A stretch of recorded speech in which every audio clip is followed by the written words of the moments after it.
स्वागत है दोस्तों आपके अपने ही चैनल में।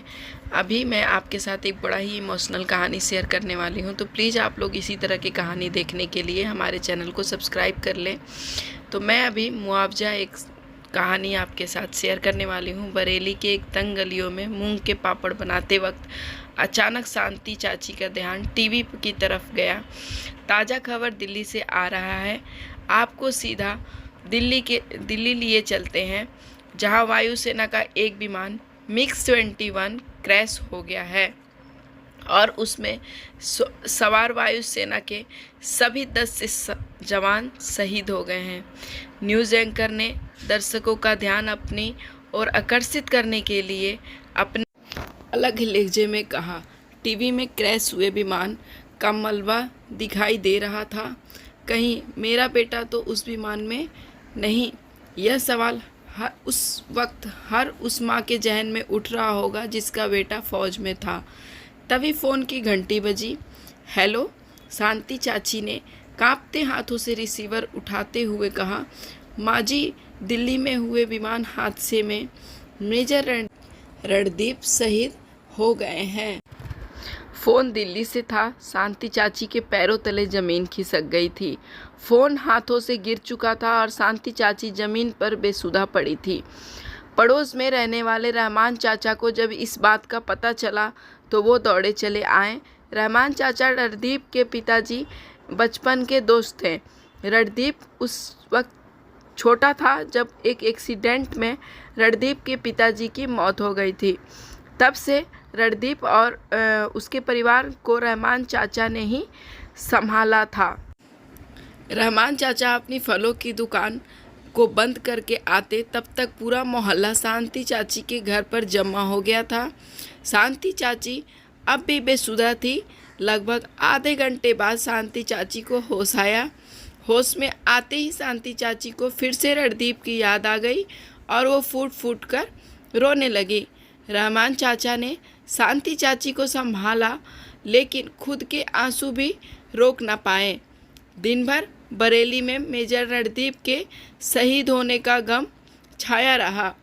बरेली की हर एक गली मोहल्ले में लोग मेजर रणदीप को श्रद्धांजलि देने के लिए जमा थे। अगले दिन तिरंगे में लिपटे मेजर रणदीप का पार्थिव शरीर जब बरेली आया तो लोगों का हुजूम सड़कों पर उमड़ पड़ा।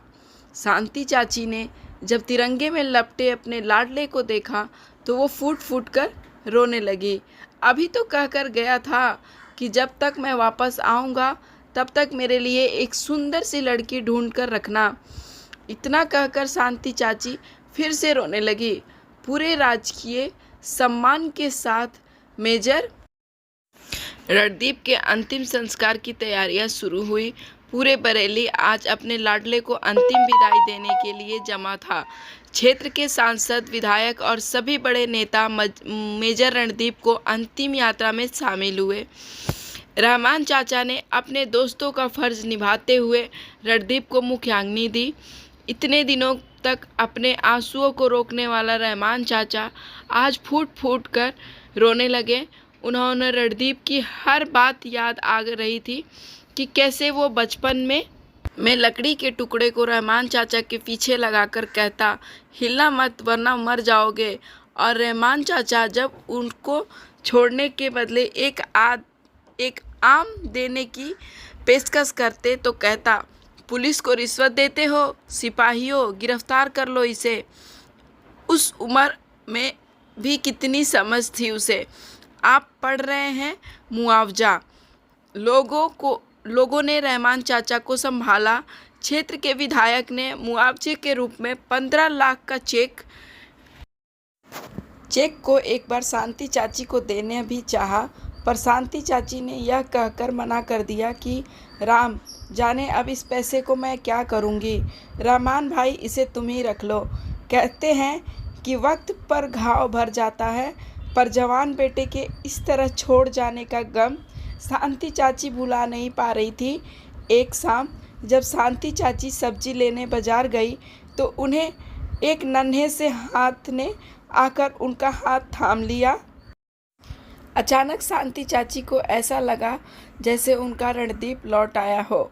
बचपन में जब रणदीप शांति चाची के साथ बाजार जाता तो मौके देखकर गायब हो जाता, और जब शांति चाची रणदीप को ढूंढती तो चुपके से पीछे से आकर शांति चाची का हाथ थाम लेता।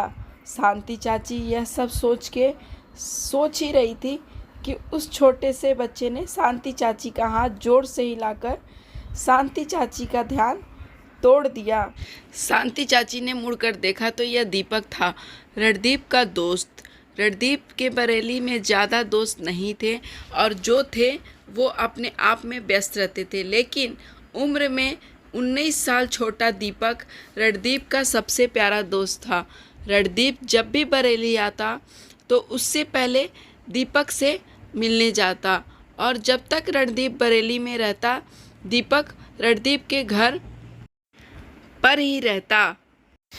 2 दिन का था जब उसे कोई मंदिर की सीढ़ियों पर छोड़ गया था। रणदीप ने जब पहली बार उसे मंदिर की सीढ़ियों पर देखा तो घर ले आया। शांति चाची ने उसके माँ बाप को खोजने की काफ़ी कोशिश की, पर उसके माँ बाप का पता ना चल पाया। रणदीप सबसे कहता था कि यह उसका छोटा भाई है। रणदीप ने उसका नाम रखा था दीपक। बहुत रोया था रणदीप जब पुलिस ने दीपक को अनाथालय में भिजवा दिया। आज दीपक को देख बड़े दिनों बाद शांति चाची के चेहरे पर मुस्कुराहट आई थी। रणदीप भैया कब आएंगे? उनसे कहना मेरे स्कूल का बैग लेकर आए, अब तो पूरा फट गया है। दीपक ने मासूमियत से कहा। उसे कहाँ पता था कि जिस भाई का वो इस दुनिया में सबसे ज़्यादा प्यार करता है वो अब इस दुनिया में ही नहीं है। शांति चाची की आंखें भर आई। एक झटके में शांति चाची ने दीपक का हाथ छोड़ा और घर चली आई। शांति चाची के इस तरह के व्यवहार का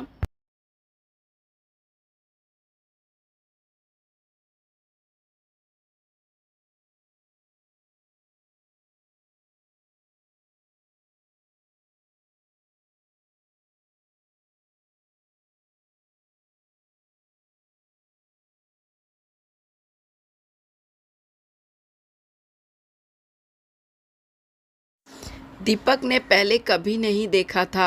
शाम को जब रहमान चाचा शांति चाची से मिलने आए तो इतने दिनों के बाद उन्होंने शांति चाची के चेहरे पर पहली बार मुस्कुराहट देखी।